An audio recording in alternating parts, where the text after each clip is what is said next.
tetumanyi oba empewo oba lubaale w'Abaganda akwata ab'eggwanga ery'okumulirwano nga osobola okumuswapinga nga bwe bakola swapu y'akalulu. Naye nga amawulire munnange n'ebifa emagere, era nga naawe ojja kwebuuza lwaki amagye gaasalawo gawambe amaka ga Kyagulanyi. Munnange kino kiva ku oda okuviira ddala waggulu, era nga munnange kigambibwa nti Muhoozi amanyi okugendako ne mu nnyumba ya Kyagulanyi ne yeebaka omwo n'asula nayo.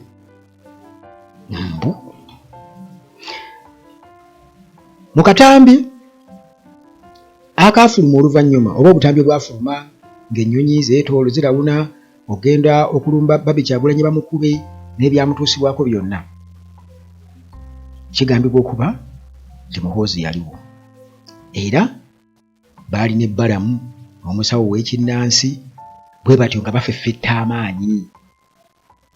Naye nabagambako ko nti ababadde nga bajja bampuliriza nti Balamu akoze ssente empitirivu nnyo mu Muhoozi Kainerugaba.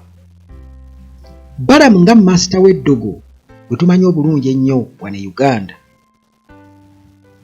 mu nsonga ezo musaale nnyo, ate Muhoozi bingiti akkiririza nnyo, Muhoozi ne kitaawe bakkiririza nnyo mu nsonga z'abachwezi, era nga awo wava n'ensonga za patience lwaba ogwo okubeera ng'avumirira omuntu okubeera ng'alireetinga ku bachwezi buli kaseera, nga yakirabanga embeera eri satanic.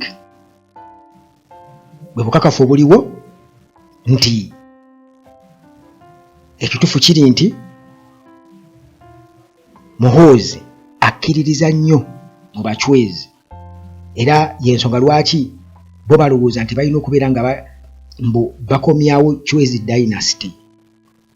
Kati mu kukomyawo mu kaweefube w'okukomyawo Chwezi dynasty, bwe batyo nga bamaze okubeera nga balagulwa abantu baabwe ab'ebika eby'enjawulo, era nga bakakasa nti oyo Kyagulanyi muganda wange, emyoyo gy'abo abaafa. Kubajjukira Kyagulanyi yakoowola dda emyoyo gy'abo abaafa. Mujjukira bulungi nnyo mu kampeyini za 2020, mu kampeyini za 2020 Kyagulanyi yayogera ku myoyo gy'abo abaafa. Bwe muba temwerabidde, yayogerako ku myoyo gy'abo abaafa, era gyonna n'agikoowoola. Kati gwe mulaba Namyalo kugenda Luweero kusuula mutwalo mu buwanga bw'abo abaafa, kubanga bakimanyi bulungi nnyo nti emyoyo gye tegiri ku sayidi yaabwe. Bino gwe munaffe kwegamba alabira ebintu ku sayidi emu, katugeze nti nze ndi wa ddiini nnyo, oyinza obutabitegeera. Naye munnange ffe abakola research era abagezaako kutunula mu buli nsonga, bino ebintu bya ddala gye biri, ebya ddala, era nga abamu kubabikkiririzaamu ye Muhoozi Kainerugaba. Ye Muhoozi Kainerugaba nti kakati munnange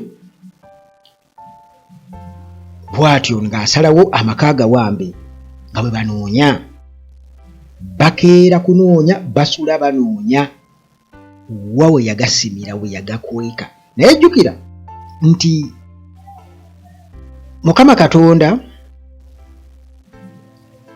bwe yali atutonda, buli muntu yamuwa omukisa gwe, kubanga teri kintu kiri ku nsi kuno kitatondebwa Katonda. Tebakulya ssente.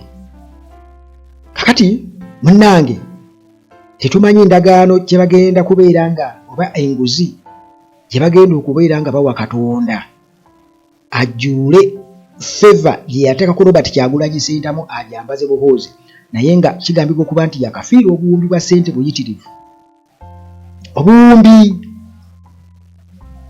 Obuwumbi bwa ssente nga banoonya maanyi bingi okusinziira munnange ku biri eyo byakoze, era nga bisobola okwewunyisa. Naye nga teweerabira nti aba Maintenance Palace bano balina solar systems mu capacity yonna gwe gyewali badde oyagala sente zo ze zikusalako bwe bwetaavu bwe bikusalako. Kakati munnange batuukirire, era oba oyagala ebyamazzi n'ebyamasannyalaze babirina. Bw'oba oyagala okubinstallinga mu nnyumba yo babisobola okubeera nga balina bakuwa ttiimu ey'abakugu egenda okubikola nga biri ku pulaani. Ba ku bino bibateekayo waya n'olaba nga ziri kungulu ziti. Bano tolaba ku waya yadde n'emu weeyise kasoobeera nga obadde obeekutte era n'obeebuuzaako nti njagala kubeera nga nteeka sola mu nnyumba yange gyengenda okuzimba eno, ngenda kukola bwe nti, bagenda kugamba ya kakati okusinziira ku pulaani yo bitukwase ffe tutandike okubeera nga tuyisaamu conduits n'ebirala byonna.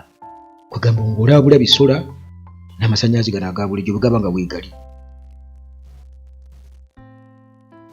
Aba Hillside View Apartments bano basange ejjanyu ku church.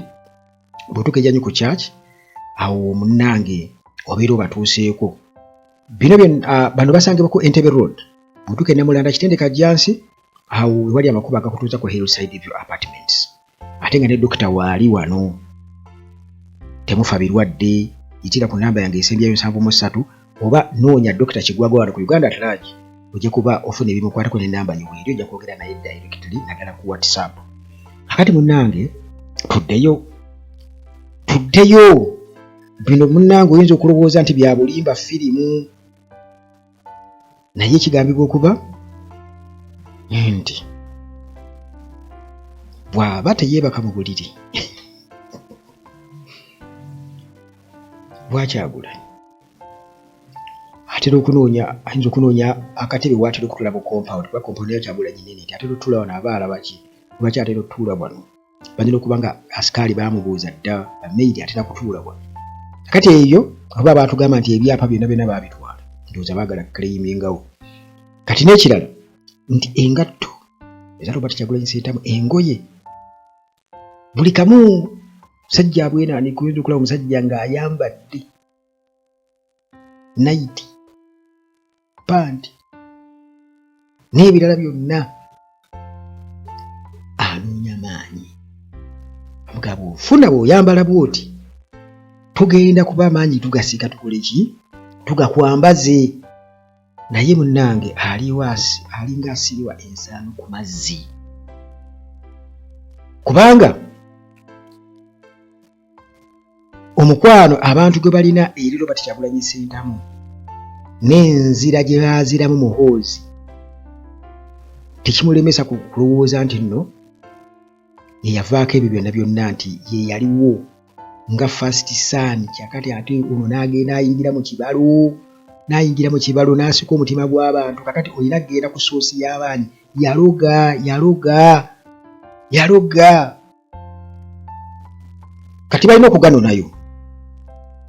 Era y'ensonga lwaki amagye gali awo, kubanga batugamba Lushoke Juzi yatugamba nti bali mu kukuuma nnyumba ya Kyagulanyi kubanga teriyo bantu. Ate engeri gyali presidential candidate bwe balina okumukuuma muwa obukuumi.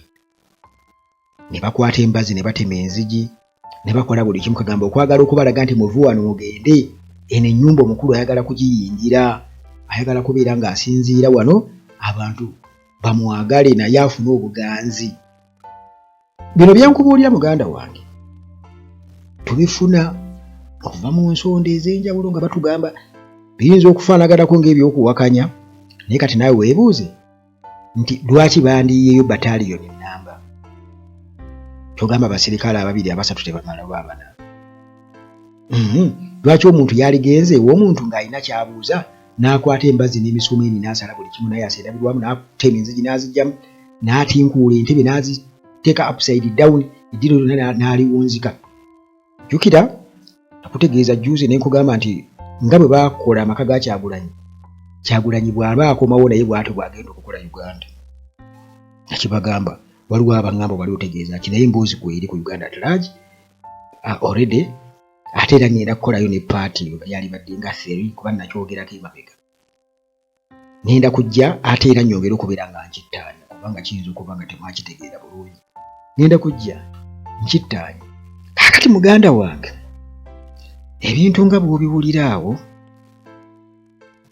biringa ebya firimu biringa ebitakkirizika, biringa bw'oyinza okugamba nti oba bya bulimba, biringa kwegamba naye ng'ekituufu kiri nti naawe sooka weebuuze answers ozeddemu lwaki kiri bwe kityo kubanga tulabye house arrests naye singa mukitegeera nti nno nnyini mutaliimu gwe munoonya yadduka lwaki ate mwalirumbye ne mukuba mukyala we ne mumutulugunya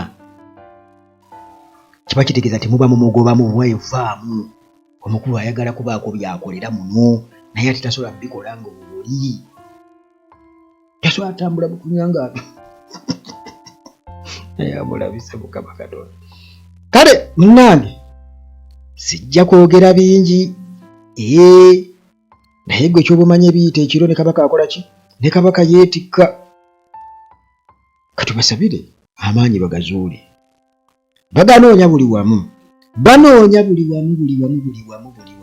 wamu naye amaanyi gakyabuze tetumanyi kigenda kutuuka ku basawo nabo nno balya zaabwe kubanga singa wabulawo kyonna ekikyukamu kiba kitegeeza ki olowooza kubanga balindooza baagala bamukwatire ddala okumukwata abasawo bagaye mumukole bwe muti musaleko embiri ozeetikke musaleko enjala ozinywere mu kyayi kola bwoti tidededede bwe bityo abasajja alina n'okugamba nti oyina kumufukira Mukama kuba twali tubiwuliddeko abasajja bakwata omusumaani bamusala empitambi bamufukira bulamba osimanya gwani mujjukira omulambo gw'omukulu omu mu ddiini omubya baagukola byali bingi naye bannange ate nga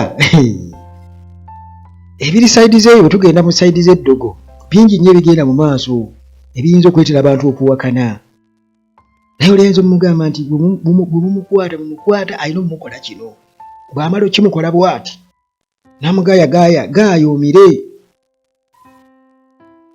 oba omumazi kisobokera ddala Mukama Katonda abakuume naye Robert Kyagulanyi Ssentamu yonna gy'ali yatoloka n'adduka kati abasajja bagamba bannange omusajja yadduka akomawo akomerawo mu ango ki emboozi nja kugikuwa kubanga olutalo muhozi lwe yaggula ku Robert Kyagulanyi Ssentamu okuba muka Kyagulanyi olutalo yaluggula ku bannayuganda bonna si ku Kyagulanyi yekka era Kyagulanyi okudda agenda kuba alina obuwagizi bungi naye emboozi mu maaso nja kugikuwa Mukama akuume nja kwongerezaako